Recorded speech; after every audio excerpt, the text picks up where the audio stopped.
Welcome back to the Get Unstuck and On Target podcast. I'm Mike O'Neill with Bench Builders, and we help business owners solve the tough people problems that are slowing their company's growth. Joining me today is George Bradt. George is the chairman of Prime Genesis, an executive onboarding and transition acceleration group that gives new leaders and their teams the structure, leverage, and the confidence they need to deliver better results faster.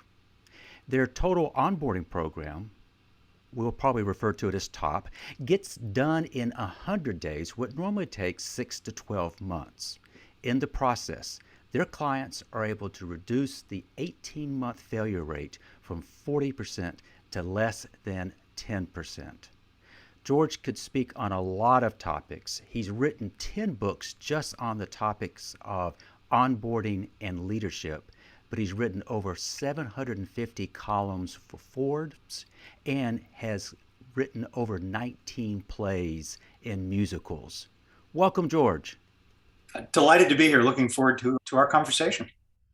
With the introduction I just gave, it seems pretty obvious that what we will be spending our time discussing primarily would be onboarding. And when you and I were talking prior to recording this podcast, you introduced me to something that, quite frankly, given I've been in HR for a long time, is the incredible importance of onboarding for all levels of the organization.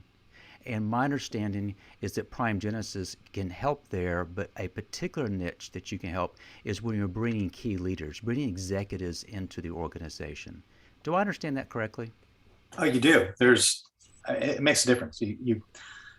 You definitely, you define yourself in your transitions, and bringing people on board has just a lasting impact on their ability to influence and impact people in the organization and the rest of the organization. So when it goes well, everybody's happy, and when it goes less than well, people are less happy. That being said, why don't we start with just defining onboarding? How do you define onboarding? So I took it from actually, let me back up. When I started the company almost 20 years ago, I couldn't use the word. Really?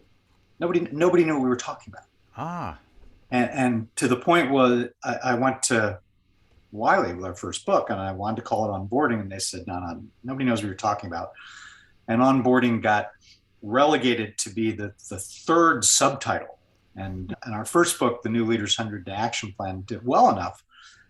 And they came back 3 years later and said, now we want you to do a book for the New Leader's 100-Day Action Plan. Amazingly enough, was for the new leaders. And they said, we want you to do a book for people helping people come into the organization. And we want you to call it onboarding. So we went from third title to actually calling it. So I stole the definition from a new ship's captain coming on board the ship. And they make it a formal ceremony where they welcome the ship's captain, and they help. In those days, it was always a him, but now him or her get into it. And so I've defined it as the way it's the way you bring people in. It's the way you make it easier for them. It's the way you accommodate their needs, assimilate them in, and accelerate their progress. We're actually going to break that down into the subsets that you lay out in your books and each of the revisions to the books. I was not aware that the origination of the term onboarding is what you just described. It makes perfect sense. What I am aware of is that when a key leader assumes the role, either they are promoted from within or brought in on the outside, there's a tendency to be a little bit sheepish. Yes, we've got certain paperwork that needs to be done, but what is it about when a key leader comes in that we get skittish and we might bypass what we're doing for everybody else who comes into the organization, but we don't think of a new key leader, how important it is to get off to right footing. Are you finding that executive onboarding is, even though onboarding is now more common term. Is executive onboarding still raising eyebrows? Tell me more what that is. I think people understand it. I think they understand what it is, but they don't fully understand how they need it because they think, oh, we've spent all this money recruiting this person with a search firm or with our own internal recruiters or whoever it was, and they're really experienced. They should know what to do. And I mean, one of my favorite analogies, and I did give you this one when we talked, so I won't play games with you, but for people watching this, imagine you are driving from Ethiopia to Kenya and you get to the border in Moyale. And I was actually telling this to a taxi driver in Minneapolis a couple of weeks ago, and he goes, wait, I live outside of Moyale. Have you been to Moyale? It's like, no, it's just a story. He goes, what do you know this place? No, I don't know anything. so I had to calm him back down. And I said, you going to the police station? He goes, no, I've been in that police station. So anyway, so you go to the police station to clear your passport, and because you're crossing the border, and you come out, you get back in your car, and you check everything. You roll up the windows, you put your seatbelt on, and you check the mirrors, and you turn the car on, and you put it in gear, and you release the emergency brake, and you put your foot on the gas, and you're about to move forward. And the question is, what should you do next? And most people go, I don't know, drive forward, figure out where I'm going or whatever. I mean, they don't know. And the answer is you have to switch sides of the road because in Ethiopia, they drive on the right, and in Kenya, they drive on the left. And there's no reason that most people should know that. And that's okay. The trouble is every company drives on different sides of the road in so many different ways. And people coming in, particularly experienced people, they rely on their intuition, their instincts. And their intuition, their instincts is to do again what made them successful before. And they think they're going to operate the way they did in their previous company because it worked. And it's not going to work because of all the unwritten rules. And so that's the problem with senior executives. Companies think they should know what to do, and they do know what to do. They just don't know what to do in this organization, in this culture, and they need to take a deliberate approach to how they come in.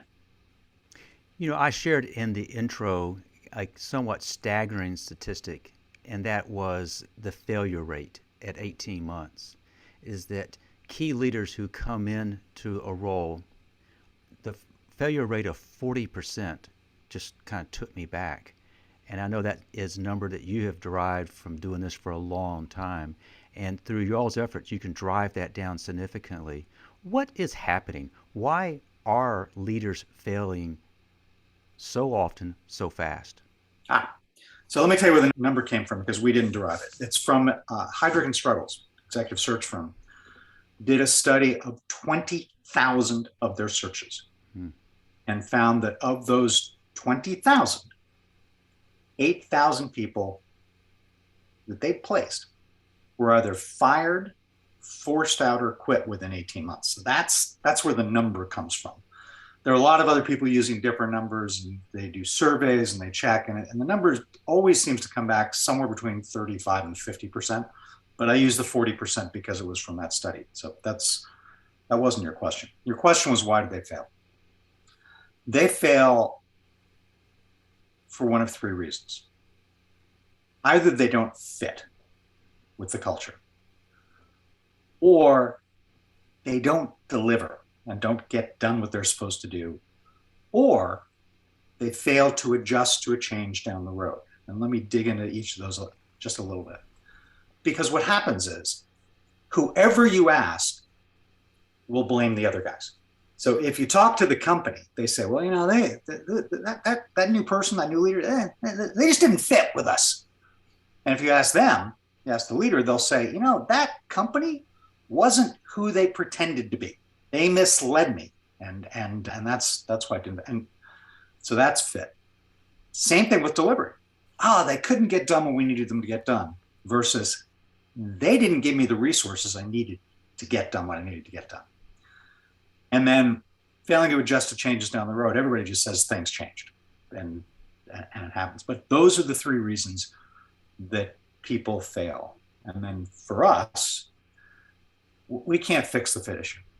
If it's a bad hire, they're toast. There's nothing we can do. And that's why it's actually more like 5% of the people that we work with don't make it, but the 5% that don't fit, we can't fix. We can fix the delivery issue because we give them, as you said, we give them the structure, the leverage, and the confidence to get done what they needed to get done. And we don't have to be nice about it. If they're not getting the resources, we go to the company and go, what is your problem? You've got this person here doing this job. Give them the resources. We can set up a system so that they're aware of things changing down the road and know what to look for. It's that system I'd like us to spend some time on. The name of the book, Onboarding, How to Get Your New Employees Up to Speed in Half the Time. You break down, you mentioned early on the fit issue, but you start off with listing the A's I may have used. The first one being align. What does alignment mean to you in this context? Yeah, so let me give your listeners all five because I just hinted at them. So the five are, it's align, acquire, accommodate, assimilate, and accelerate. And I know we're going to go through them, but I just wanted to give them the whole context. So align.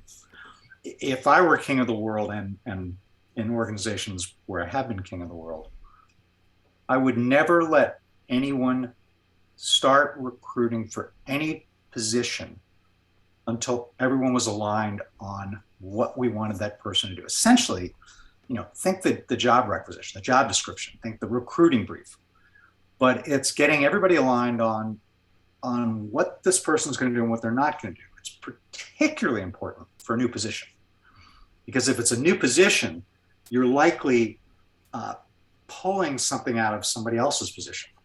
And so somebody's going to give up something. And it's far better if they're aligned. Got it. We're growing so fast. You need me to focus on this because I really don't have time to do all this stuff. You're going to pull this away and give it to the new person. That's great. Versus, oh, you don't trust me anymore? Where'd this person come from? So then the person's in problem, is in trouble. So it's getting people aligned around the position and ideally aligned around their onboarding plan. So we know what we're going to do and how we're going to bring them in before we talk to anybody. So that's what we mean by align. Before you do anything, start with that. I love the way you do that. Okay, now you've got a sense of, all right, where we're going with this. Then the next step is acquire. Right. And this, and the people listening or watching this, they get it. It's recruiting. And we can talk about recruiting, we can talk about interviewing, we can talk about all that stuff, but you have people that are expert at that. For this conversation, the important point that I'd like to make is you got to acquire people. It's part of onboarding. You can't be one thing when you're acquiring somebody and then be something different. And, it sets up the fit issue. It sets up, wow, they pretended to be something that they weren't. Don't do that. And there's a twist in this that we've that we've found. So I didn't talk about this with you before we started in our previous conversation. Imagine I'm, you want me to come work for you. You want to offer me a job, which you would never do because you're too smart for that. But imagine you want me to come work for you. And, you recruited a lot of people and you got down to the final candidates and you decide it's me. You take me out to lunch. I like lunch, by the way. And you make me a job offer and I say yes. What do you do next? No, it's a real question, Mike. What do you do? What are you going to do after I say yes? I immediately go to logistics. I begin thinking, all right, he said yes, she said yes. What do we have to do to bring him or her into the organization logistically? So let me give you another idea. The other idea is, instead of saying, wonderful, let's move forward, say, great. so excited you're saying yes, but before I'm prepared to accept your yes, I want you to do a due diligence, and I want to help you do a due diligence. Depending upon how complex things are, it's take the weekend, take a week, but go back and dig in. Go back and ask us the questions that you really wanted to ask during the interviews, but we're afraid we might ding you for it. Ask them now. Let us share the financials with you. Why don't you talk to the person that had your job that left the company?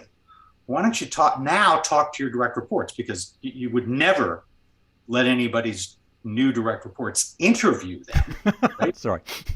Nobody would. I mean, obviously nobody would do that because it's so screwed up. Because if the first meeting is an interview, the power is backwards, because the direct report who's interviewing the potential boss has the power to hire or fire them.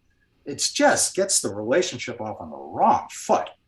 But the meeting the direct reports between the offer and the formal acceptance is great. So I would argue there are two scenarios here. One is you've asked me to take some time and do due diligence. Scenario one is I go away for a couple of days and I discover something that makes me say, wow, I really don't belong here. And I turn you down. That's a good thing. Yes, it is.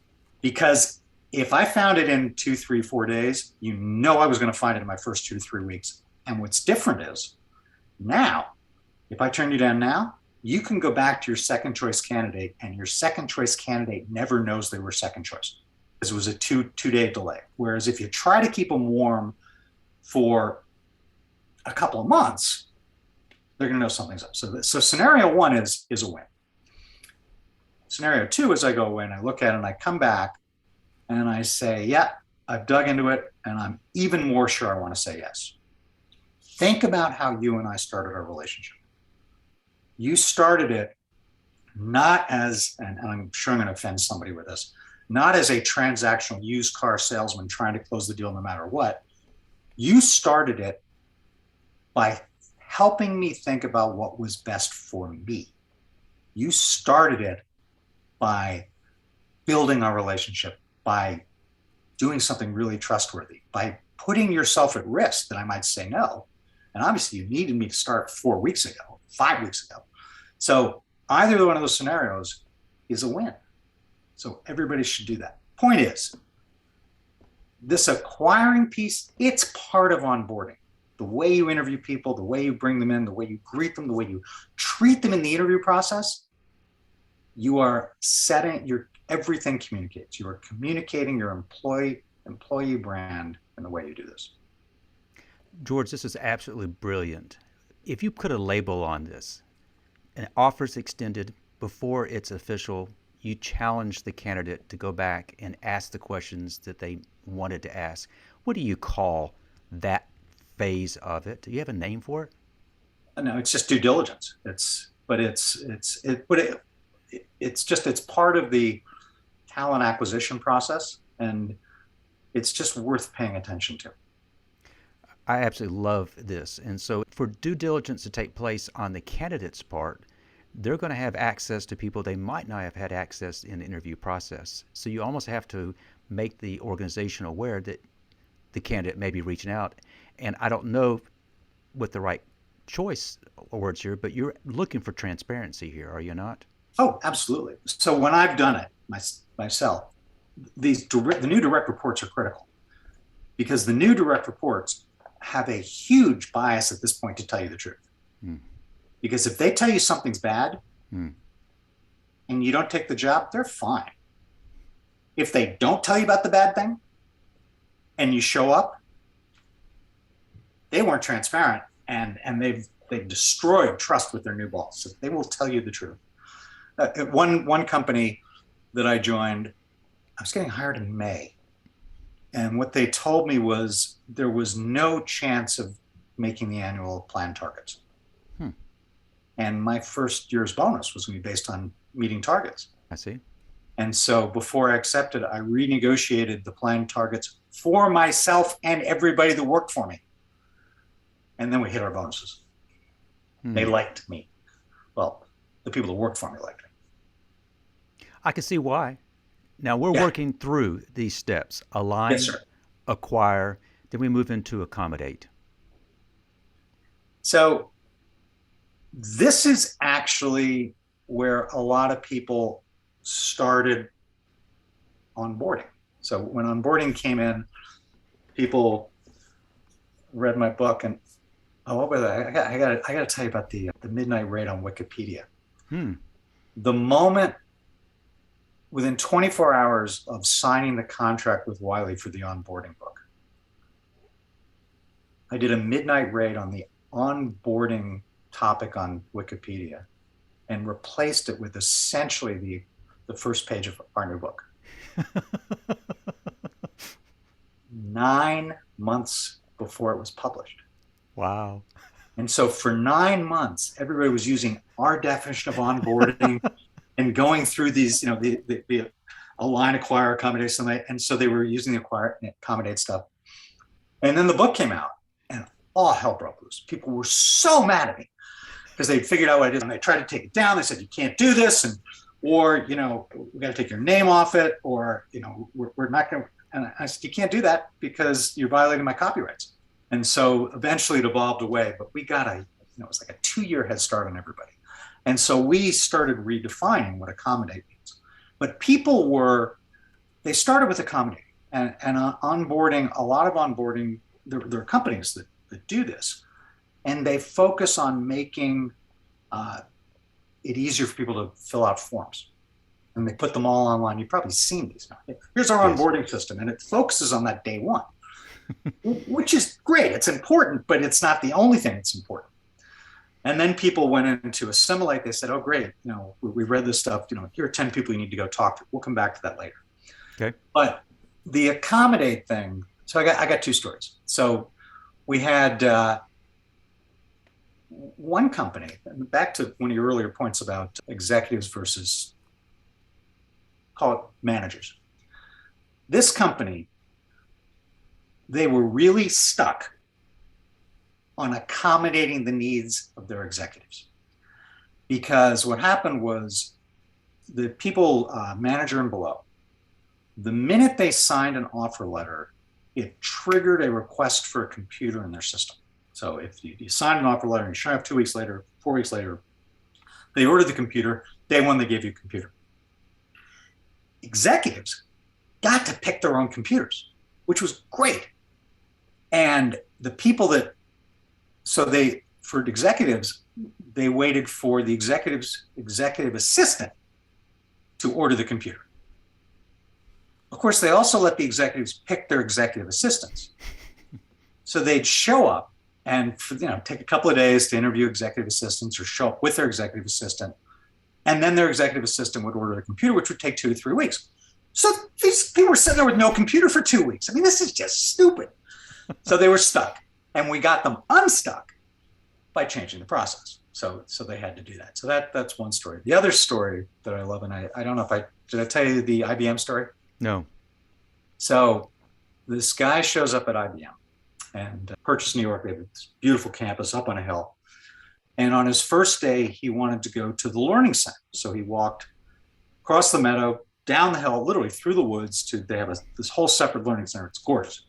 And he gets to the door and the guard says, where's your ID? And he goes, well, I don't have an ID yet. And he goes, well, then you can't come in. He goes, listen, it's my first day. They haven't given me an ID. And if there's ever a day that somebody needs the learning center, it's their first day. And the guy goes, listen, I don't care if you're the CEO of the company. You're not getting in this building without an ID. And the guy goes, yeah, I am the CEO of the company. And this was Lou Gerstner's first day as CEO of IBM. And he did it to prove the point. Now, there's so much wrong with this story. Like, what moron? I mean, A, somebody should have given him an ID.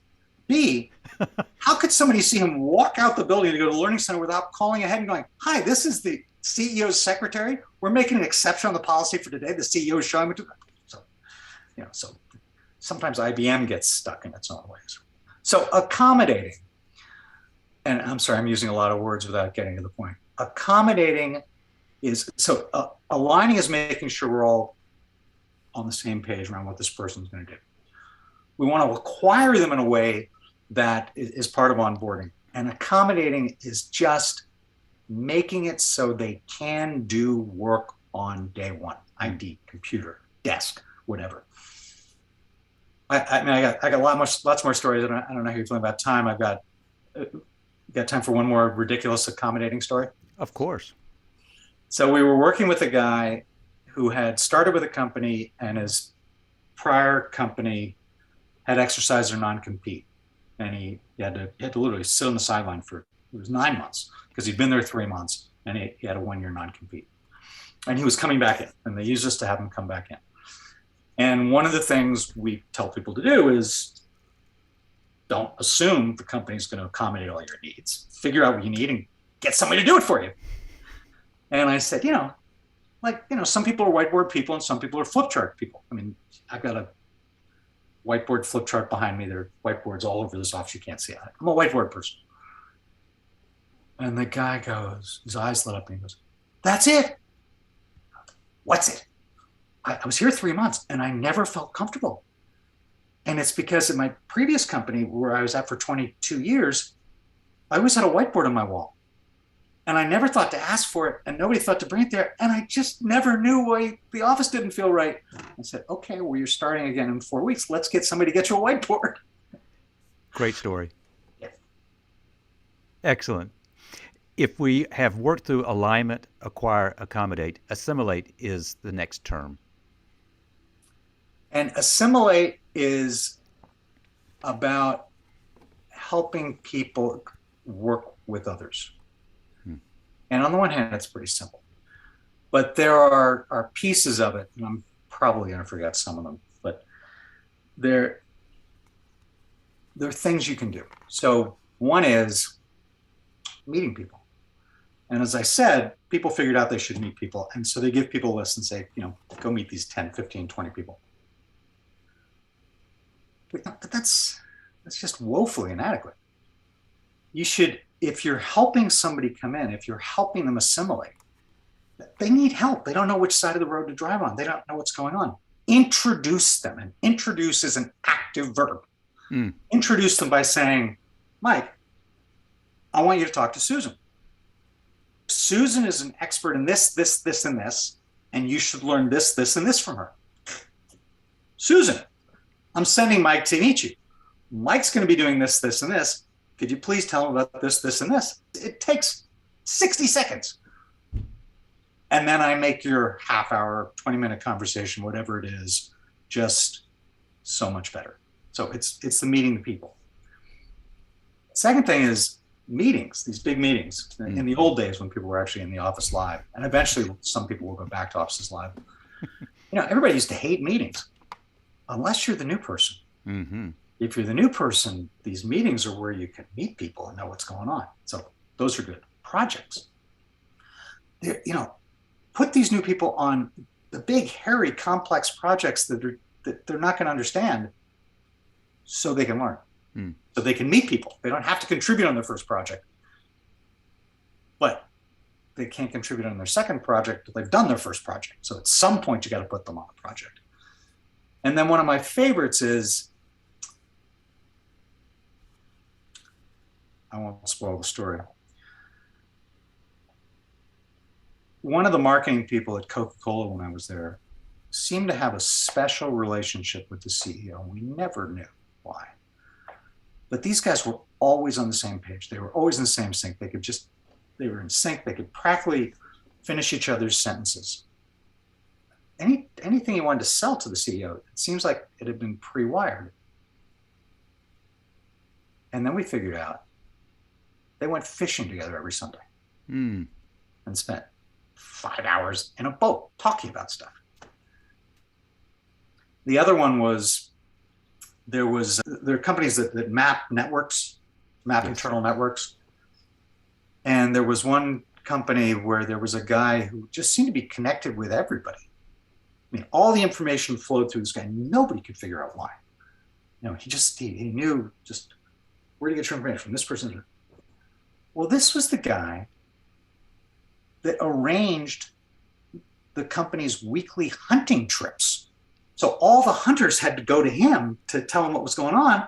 And because he was arranging hunting, he knew everything about the organization. Point is, there are always behind the scenes networks.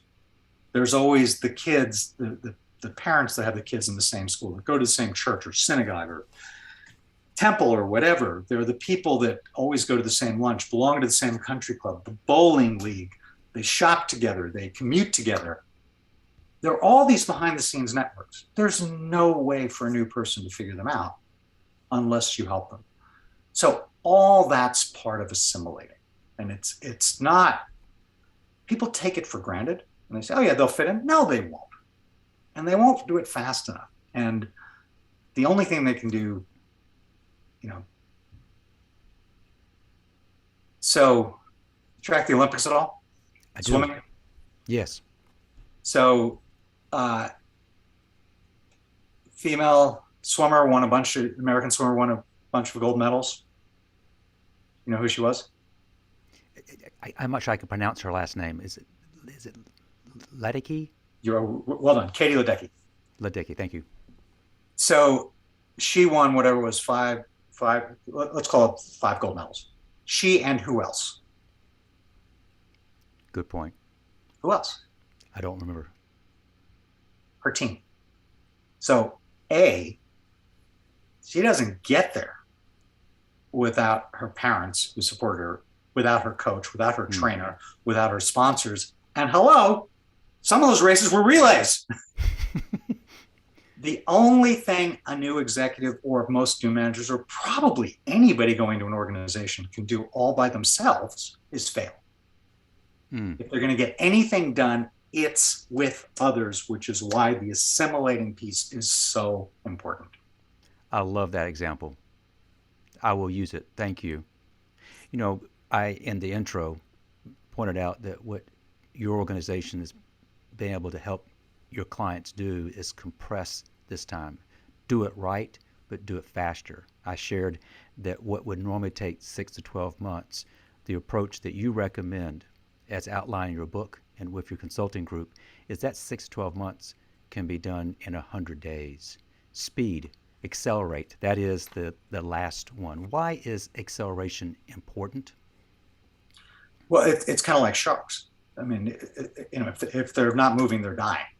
So people are either onboarding or offboarding, and the acceleration piece, the world changes so fast. If people can't get up to speed and can't get moving, they're gonna fall off. And helping these people accelerate their progress, everybody comes in with this dip. Everybody's going to come in and they're not going to know which side of the road to drive on. They're not going to have all the tools they need. They're not going to know everybody. So they're going to have a dip. And it hurts. And we coach people to pause to accelerate. We coach people, we tell people, listen, from the executive side, you have to converge into the organization before you can start to evolve it. And there's a pivot point. And we tend to pivot off an imperative. So we have new leaders come in and just converge, listen, learn, assimilate in for a period of time. And then declare the moment at which you say, okay, I know enough. Now we're going to go forward together, pull people together and co-create the way forward. And the timing of that pivot is an art. And we actually had one guy where he was stuck on how to time his pivot because there were complicated things going on, which I'm going to tell you about in a second. And we had to break it apart to get him unstuck. And so he was coming in to be head of IT. And there was the pivot for running the IT department. And we timed that at a month. And a month is generally the starting point because if you come in and spend a month learning, most organizations operate on monthly cycles where they track their sales monthly or have standing meetings monthly. So if you pivot before the end of your first month, then the second time around, back to those second meetings, then you're in charge and know what you're doing. So we had him pivot his IT department at day 25. But he was also coming in to be part of the senior leadership team. He was in the C-suite. And we had him pivot that at 2 months because it nicely lined up with their annual strategic planning process. And we said, great, don't do anything. Don't open your mouth at the executive meetings. Don't look stupid for your first 2 months. You just spend 2 months listening and learning. And that worked really well. So there he was accelerating, but slower. Can I say accelerating slower? I guess not, but he was pivoting later. And then they had a global platform, I think it was called single instance, whatever it was. They were moving the entire world to one IT platform. And the project had failed. And the project manager had left 60 days before, and this guy came in. And that was a crisis, and he had to fix that. And his pivot there, so if pivoting the department was a month, senior executive team was 2 months, the time to pivot on that project was 3 hours. Yes. We gave him the morning to listen, learn, meet people. And then he called a 3-hour meeting in the afternoon, and he said, okay, as of now, I am the project manager on this. Y'all are going to spend 2 hours bringing me up to speed, and in the last hour, we're going to make decisions to move forward because this is a crisis. So the acceleration happens at different times. And the people coming in, the people that your listeners are going to bring in, whether they're direct reports or whether they're supporting them in the HR function, they need help. They don't know. They can't figure out the timing. So back to why people fail, why they don't deliver is they don't have the resources. Give them the resources. Help them figure out when to pivot. Help them get people aligned around an imperative so that they jumpstart their strategic process. Help them get the people they need so they jumpstart an organizational process. Help them get the resources they need and the systems they need to jumpstart their operations. Because if you can help them jumpstart their strategies, their organization, their operations in the first 100 days, their odds of success are dramatically better. The nature of the Prime Genesis in terms of what you do, is it primarily working with executives? Oh yeah, we're maybe the most focused organization you've ever seen. 95% of our business is executive onboarding. We meet with people before that. We will not start with a client until they've accepted a job. We will not start with a client after day one. So we meet with people between accepting and starting. We help them create their own 100-day action plan, which just gives them confidence. And then as appropriate, we help them implement it. And we'll run new leader assimilation sessions. We will plan and facilitate an imperative workshop. We will help them jumpstart their milestone process. We will help them identify and then work with their teams to deliver early wins. And then we'll help them jumpstart an organizational process and figure out who's in the right role and who's not. And we get all that done. They get all that done at the end of the first 100 days. And inevitably, they get to the end of the 100 days and they go, George, I got to tell you, this was really just common sense. But I like the way you structured it. And this is their words, I can't believe how much we got done, how much they got done. And so they walk out with confidence. The team has confidence, and they do great. It's top 10 clients have used us 180 times. We're just addictive. Once they get it, they want more. They are using you over and over again, but they're also in the same breath saying it's common sense. And what kind of strikes me as the model, the methodology, the practicality of that, getting the organization collectively off to a good start. Have you found that these executives basically carry that same thing into their tenure as a senior executive? Are you introducing executives to concepts that they might not have been introduced to that serve them well going forward? Sometimes.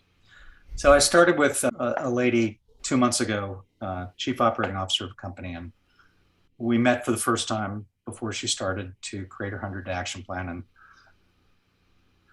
couldn't meet it. We met in the lobby of a hotel, and I had a copy of the new Leader-Centered Action Plan with me. And she takes one look at the book and goes, "That's you?" "Yeah." She goes, "I've got to be your best customer. I've been giving this book to everybody that came to work for me for the last 10 years. I'd buy your book in bulk."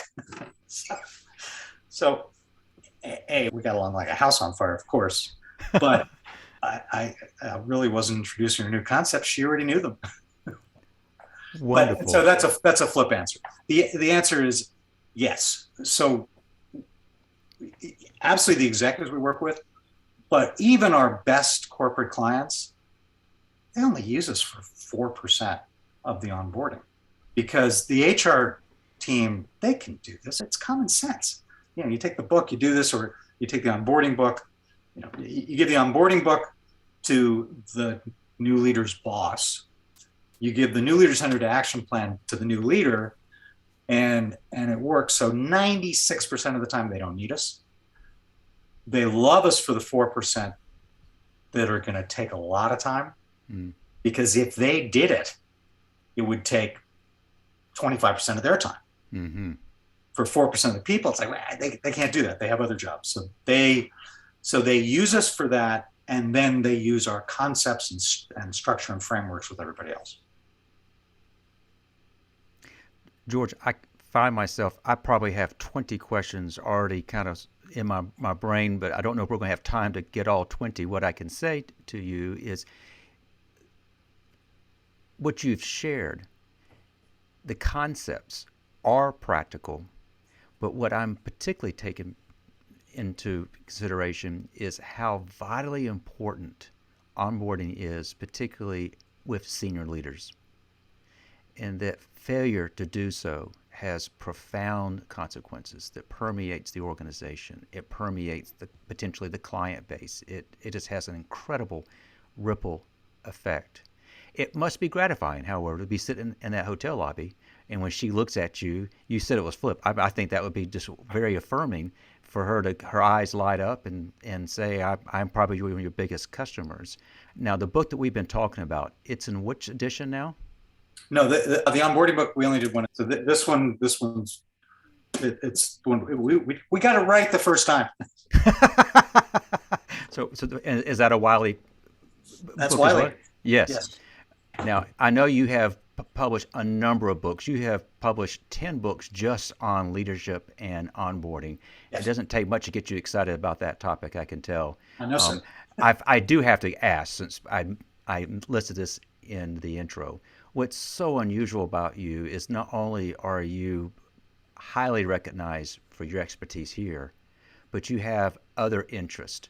When I mentioned that you have written plays and musicals, I don't know when you have time to do what you do. You have how many pianos in your home? 5. 5. So, and they range from 7 really gorgeous 7-foot, beautiful concert piano.